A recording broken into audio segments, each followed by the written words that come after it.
What's up, y'all, and welcome back to the channel. And this week we're going to be patterning my go-to choke and shotgun shell combination for duck season, which is the Carlson Cremator mid-range paired with the Boss number 3, number 5 combo load at 1.5 ounces of shot. And we're getting started right now.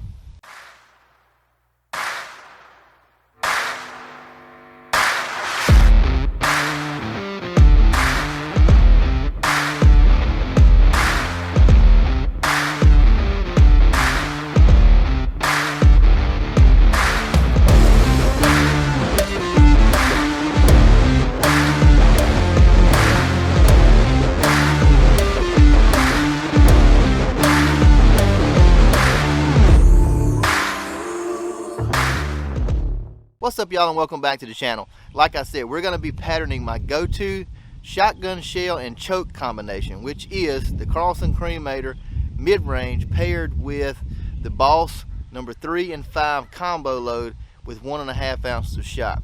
Now, by popular demand, I've been requested to do this video as well as shoot the shell and choke that I was using before I swapped, which was the Kicks High Flyer modified extended ported choke tube paired with the Kent Fast Steel 2.0 at number 2 shot with 1.25 ounces of shot.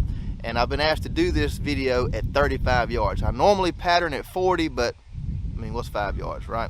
So I've got a target set up downrange. I'm fixing to get the gun and everything set up, and we're gonna fire this shell and see what we got. All right, we got the choke swapped around in the gun. We got it swapped over to the Kicks High Flyer modified, and we'll be shooting the Kent Fast Steel 2.0 with 1.25 ounces shot, number 2s. If you can see that in the sunlight, might do it. Got the target set up downrange at 35 yards. I've stepped it off and I shot it with a rangefinder. It is exactly 35 yards. So let's get into this video.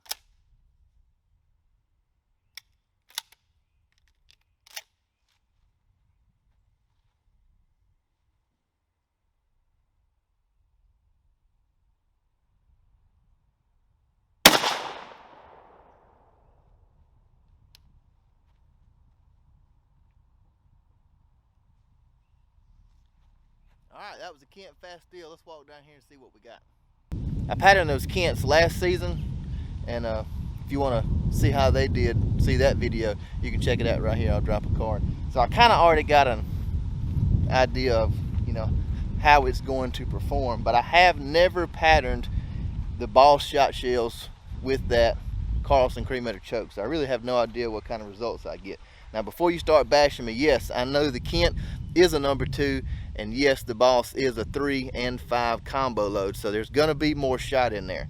I understand that. I'm very well aware of that. You don't have to bash me in the comments, but I know people are gonna do it anyway. This is just a comparison video of what I was doing and what I gained from going to the bismuth with a smaller shot size, with a variable shot size actually, with 2 different shots, and by changing the choke. So that's what this video is about. Let's check out what we got with these Kents though. We're right here at the target. Alright, I was aiming here, obviously. Colored me a little circle on there. Here's my shot. It's pretty well dispersed. Now what I typically do is I take the target back up there and I draw a 30-inch circle around the mass of the shot. Wherever the mass of the shot is, that's where I draw my 30-inch circle, and I count the shot inside that circle, and I get a count. Get a total count of what's inside the circle and compare the results between the 2 shells that way. That's what I do. So we're going to take this target back up here, get a count, and we'll tune you back in here in just a minute. Alright, so the count is in with the Kents. 35 yards, 30-inch circle, Kent number 2, 1.25 ounces of shot, number 2 shot, Kent Fast Steel 2.0s, 3-inch shells. There is 123 pellets inside the 30-inch circle of the target, and this is it right here, so you can get an idea of what it was looking like. Oh, excuse my shadow. Let's swap sides here. You can see I marked all the little spots with my marker as I was counting them. I just made a dash across to make them easier to see and be able to tell which ones I had counted. But obviously I was aiming here. The shot kind of went to the, actually the target was facing this way. Shot actually kind of went to the left a little bit, which, you know, could have been me, could be the gun, I don't know. But either way, it wasn't bad. Either way, if that had been the duck, he'd have been a dead one. So, but Kent number 2's 123 pellets, 35 yards. So now what we're gonna do, I'm gonna get this target swapped out and set back up, and we're gonna shoot the ball shells. So y'all stay with me. All right, so we swapped our choke tubes over and got our ball shells out.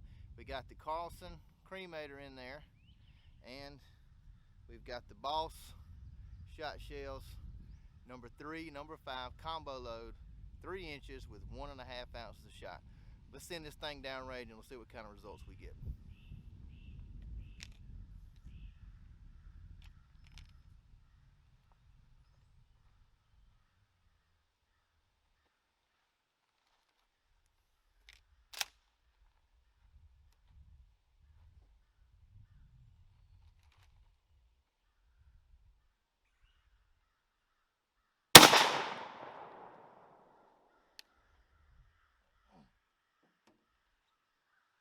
All right, let's walk down here and see what we got. I can tell you one thing, that Boss got way more kick to it than those Kents do, that's for sure. I'm really eager to see this. I know the pattern is probably going to have a lot more pellets in it just because it has smaller ones and, you know, 2 different sizes, but I'm really curious to see what this is going to look like. All right, so we're here at the target. It looks pretty good so far.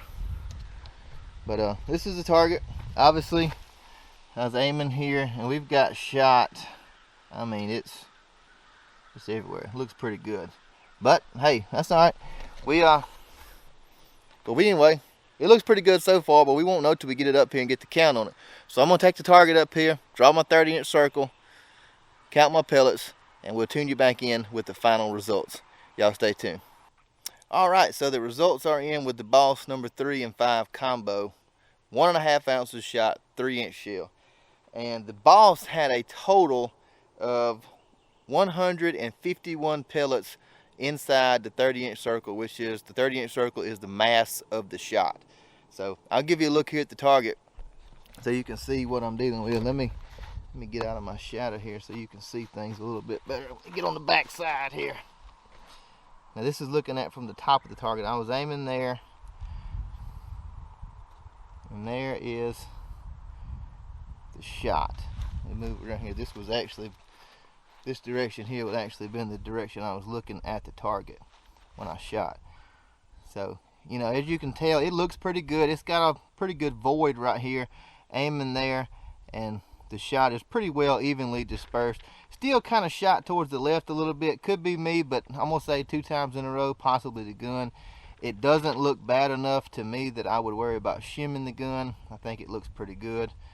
Like I said, Boss number 3 and 5 combo load, 151 pellets. With that being said, I knew there were going to be more pellets in the 30-inch circle with the Boss than compared to the Kent. Reason being because it's a combo load. It's got some number 5s mixed in there with it. Now how many? I have no idea. I would assume it's probably more number 3s than number 5s. It could be 50-50. I have no idea how they mix their shells. But either way, I shot better with these shells and that choke combination than I did with the Kicks Modified and the Kents. Could this be why? Possibly so. Could it have been just maybe I was on, maybe my leads were right, everything was lining up perfect and I was just on? Possibly so. But when it comes to the science side of it, this looks better than what I was doing. So I'm leaning towards choke combination paired with the shell combination and proper shooting mechanics had a lot to do with it. Either way, the proof is in the pudding.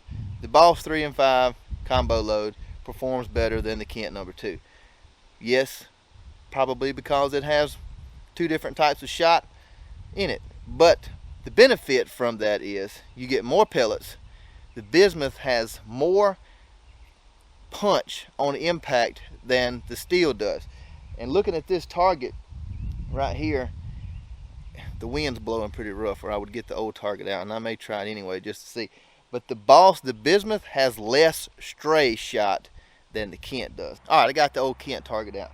Sorry about that. Now, like I said, the Boss has less stray shot. Now, what I mean by stray shot, I'm not talking about the flyers, the ones that are way off out by themselves. I'm not talking about the flyers. I'm talking about, more or less, I guess you could say, the way the shot is dispersed. It's very even, it's pretty uniform, and it's not just randomly placed everywhere. When it come out of the barrel, it stayed as one unit and went down range and gradually dispersed as it traveled, where the Kent just kind of went everywhere. See, the Boss, looking at it right here, you can see it's all pretty well evenly dispersed throughout here. You know, you got one big void right here at the bottom, but everything else is fairly even. Whereas you come over here to the Kent, now I know it's less shot, but it's, you know, it's just pretty sporadic, you know. And I'm not knocking the Kent, because I like those shells. I do, I really do. I like the Kent shells. I've shot them for years. I like them. But when I decided I wanted to try the bismuth, I went with the Boss, and you know, I like the results I got in the field, and I'm liking the results I see here on paper. So you make the decision. It's your shotgun, your choke, your shell choice, but this is just something to consider. So this is my shotgun shell choke combination. This is why I shoot the Boss and the Carlson's Cremator. If you're ever considering trying the Boss or the Cremator, I strongly encourage it. Proof is in the pudding. I had a lot better shooting success with that choke and shell combination. I had less cripples and I shot less shells. What more can you ask for, right? So anyway, that's all I got for you this week, guys. So until next time, y'all bust them up.